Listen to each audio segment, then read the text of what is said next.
नमस्कार मित्रांनो, सुस्वागतम.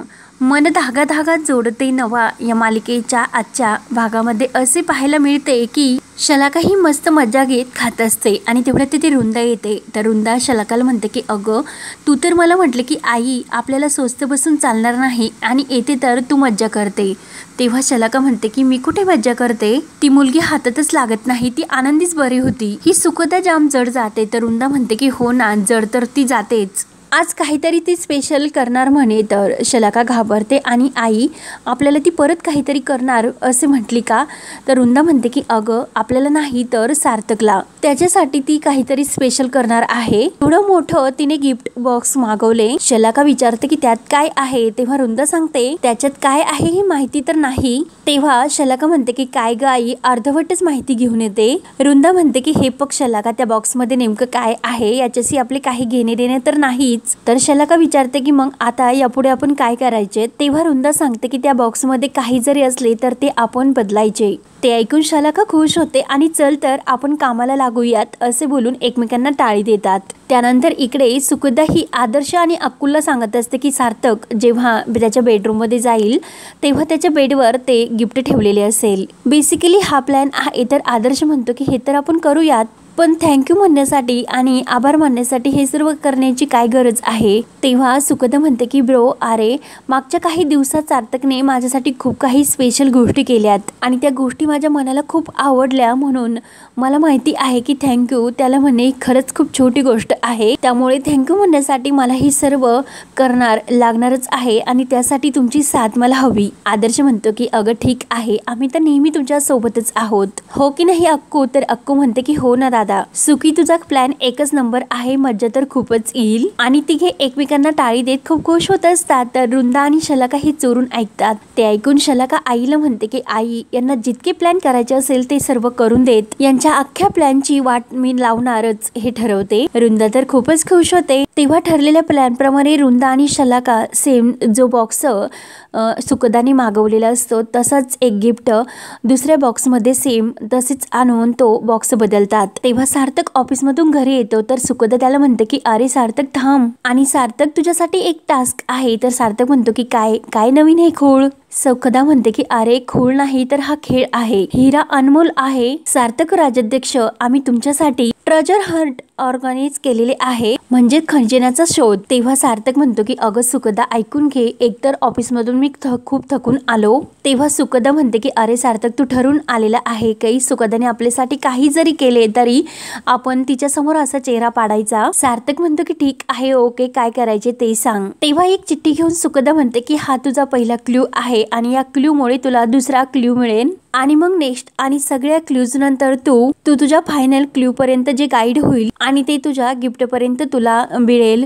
आणि तेच तुझ्यासाठी सरप्राईज असेल. आणि ती चिठ्ठी ती सार्थकच्या हातात देते. सार्थक म्हणतो की हे करायचेच आहे का. तर सुखदा म्हणते की हो, आणि जेव्हा तू मला जशा चिड दिल्या होत्या तेव्हा मी कशी स्माइल केली होती, मग तसा तू स्माइल नाही करणार का. तेव्हा सार्थक ती चिठ्ठीतील वाचतो की दार बंद असेल तर कुठली चोरवाट. सार्थक विचारतो की कुठली चोरवाट. तर सुखदा म्हणते की अरे तेच तर तुला शोधायचे. आणि सुखदा दरवाजा लावून घेते. तर सार्थक म्हणतो की काय हिचा हा बालिशपणा, आणि कुठली चोरवाट म्हणून खिडकी असे म्हणतो आणि खिडकीतून आतमध्ये येतो आणि काय बालिशपणा परत म्हणतो आणि लाईट का बंद केली असेल म्हणून तो तेथे धडपडतो सुद्धा. तेव्हा आदर्श अंगावर चादर घेऊन तेथे रूम मध्ये बसलेला असतो आणि सार्थकला म्हणतो की पुढचा क्ल्यू माझ्याकडे, जगाचा तारणहार, त्याचे वास्तव्य जिथे या घरात, त्यामुळे तुझा पुढचा क्ल्यू शोधून ठेवायचा एका कपात. तेव्हा सार्थक म्हणतो की बाई, अरे काय हे, तू कसा दिसतो ते बघ आणि तू कशाला त्यांच्यात सामील होतो, ऐक मला लगेच सांगून टाक. आदर्श म्हणतो की असे कसे, तर पुढचा क्ल्यू शोधायचा. तर सार्थक म्हणतो की जगाचा तारणहार म्हणजे देवघर. आणि वाव, काय डोकं लावलंय खरंच.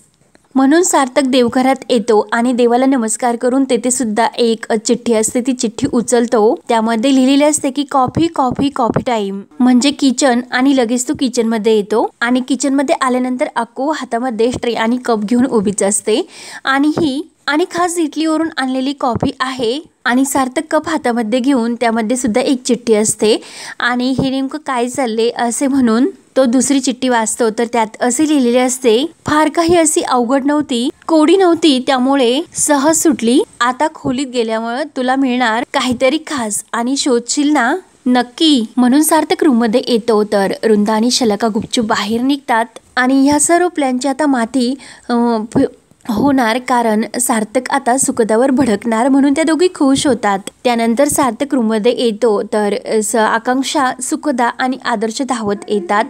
तर अक्कू म्हणते की अरे दादा थांब, आणि तो बॉक्स उघडताना अक्कू ही फोटो काढत असते. तर वृंदा आणि शलाका म्हणतात की आता बॉक्स उघडल्यानंतर फटाके तर फुटणारच. वृंदा आणि शलाका चोरून त्यांना पाहून असे वाटतं की नक्की आता त्यांनी जे गिफ्ट ठेवलेले आहे आणि सार्थक तिच्यावर चिडेल असेच होईल, परंतु होते काही वेगळे. जे सुखदाने मागवलेले गिफ्ट आहे शेवटी तेच गिफ्ट निघते. तर सार्थक गिफ्ट बघून खुश तर होतोच, तेव्हा सुखदा म्हणते की हो मी माझ्या लवली फ्रेंडसाठी हे गिफ्ट दिले आणि आता महत्त्वाचे मला तुझ्याशी बोलायचे.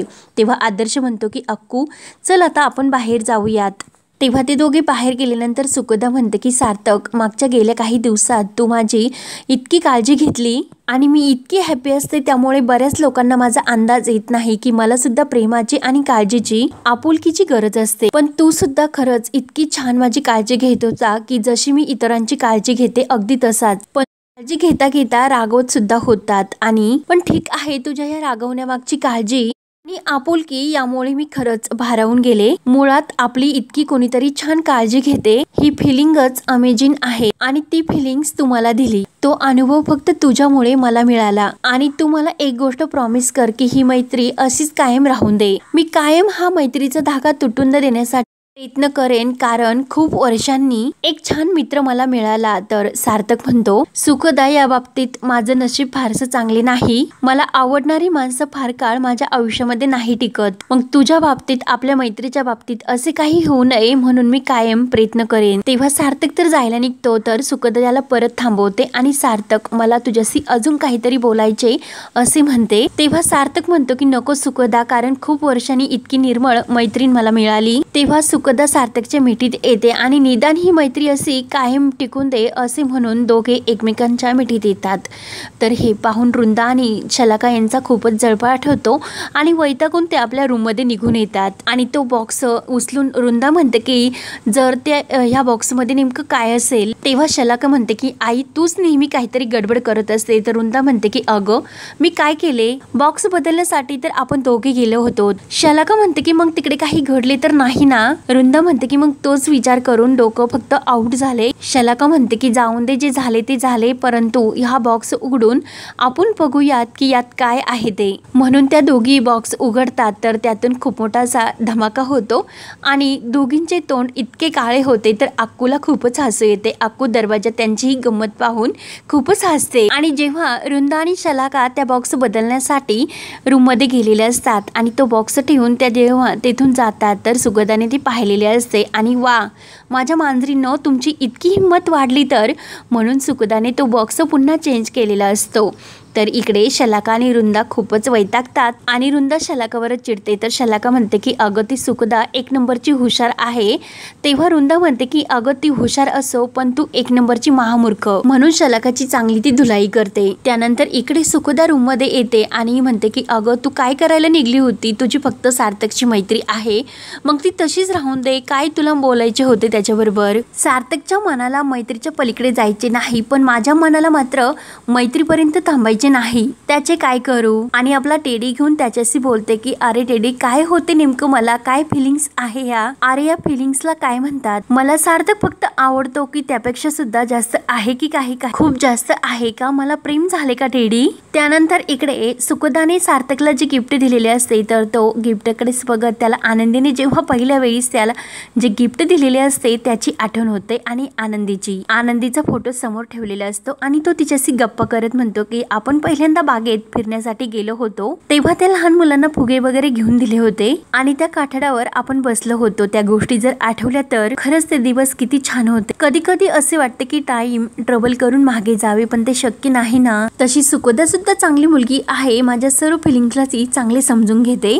इतरांसारखी ती मला सांगायला येत नाही की तुम्ही आनंदीला विसरून जा म्हणून। आनंदी खूप वर्षांनी माझ्या आयुष्यामध्ये मैत्रीचं नातं आलं म्हणून हा एकटेपणा काही जात नाही। तुम्ही निघून गेल्यापासून इतकी मोठी आयुष्यामध्ये पोकळी निर्माण झाली। एकटेपणा खरंच सहन होत नाही। तो एकटेपणा मला रात्री खायला उठतो आणि त्याच्या डोळ्यात आनंदीसाठी पाणी येते आणि आनंदी प्लीज लवकर या असे तो त्या फोटोशी बोलत म्हणतो। त्यानंतर इकडे सुखदा सुद्धा रूम मध्ये खूप टेन्शन मध्ये येते आणि नेमकं हे काही होतंय ते तिला कळत नाही आणि नेमकं याच्यावर काहीतरी मार्ग काढावाच लागेल याचा ती विचार करत असताना नेमकं मी कुणाशी बोलू, कुणाशी शेअर करू असे तिला आनंदीची आठवण होते आणि ती लगेच आनंदीला कॉल करते। तर आनंदी इकडे आपल्या रेवती आणि सविता बरोबर बोलत असते गोधड्याबद्दल की ही डिझाईन्स अजून कशी वाढवता येईल आणि आपल्या गोधड्या अजून छान कशा वाटल्या पाहिजे हे आपल्याला करायला पाहिजे। तेवढ्यात सुखदाचा कॉल येतो। आनंदी कॉल घेते आणि बोला सुखी मॅडम असे म्हणते। तेव्हा सुखदा म्हणते की कल्याणी ताई एक मोठा प्रॉब्लेम झाला। तेव्हा आनंदी हसून म्हणते की अगं प्रॉब्लेम आणि तुझ्या आयुष्यात। सुखदा म्हणते की अगं कल्याणी ताई मी सिरियस आहे, तू पण सिरियसली ऐकून घे ना ग। कल्याणी म्हणते की ठीक आहे बोल की काय झाले। तेव्हा सुखदा सांगू लागते की मला एक मुलगा आवडायला लागू लागला। आनंदी म्हणते की काय तोच का पांढऱ्या घोड्यावरचा? आणि खरंच मला तर हे ऐकून खूपच आनंद झाला असे म्हणते आणि फायनली तुला कोणीतरी आवडायला लागली म्हणून। तेव्हा सुखी म्हणते की अगं ऐकून घे असे काही नाही अजून, पण मला त्याच्याशी बोलताना खूप अडखळल्यासारखे होते आणि नेमकं काय बोलावे तेच मला कळत नाही। आनंदी विचारते की अगं त्याचे नाव काय आहे? तर सुखी म्हणते की अगं तो जगातला एक नंबरचा खडूस आहे म्हणून त्याचे नाव मी खडूस ठेवले। आणि त्याच वेळी सार्थक तिथे आलेला असतो आणि सुखीला म्हणतो आणि कुणाशी बोलता तुम्ही आणि कुणाला हे सर्व काय सांगता? तर सुखी म्हणते की माझी एक मैत्रीण आहे, तुम्ही तिच्याशी बोलतात का? आणि लगेच ती सार्थकच्या हातात फोन देते। तेव्हा सार्थक म्हणतो की मी काय बोलू? सार्थक हातामध्ये फोन घेतो आणि त्याच वेळेस विशाल धावत येतो आणि कल्याणी मॅडम खूप मोठी गडबड झाली। कल्याणी धावतच जाते तर सार्थकने फोन घेतलेला असतो, हॅलो हॅलो करत असतो आणि सुखी तिकडे कोणी नाही असे म्हणून सुखदा फोन घेते। तर लगेच सुखी हॅलो करते तर आनंदी म्हणते की अगं सुखी ऐकून घे, आश्रमात जरा गडबड झाली, मी तुझ्याशी नंतर बोलते। तेव्हा सार्थक तर खाली निघून जाते, फोन ठेवते तर हा भाग येथे संपतो। पुढील भागामध्ये सुखदाचे आई वडील संगमनेरला आश्रमाला भेट देण्यासाठी येतात तेव्हा लगेच आनंदी म्हणते की सर आपल्या हे जे काही आश्रमाच्या फाईल आहे त्या सर्व अपडेट आहे, तुम्ही बघू शकता, चेक करू शकता। तेव्हा सुखदाचे वडील म्हणतात की अगं मी त्याबद्दल तुला नाहीच बोलत।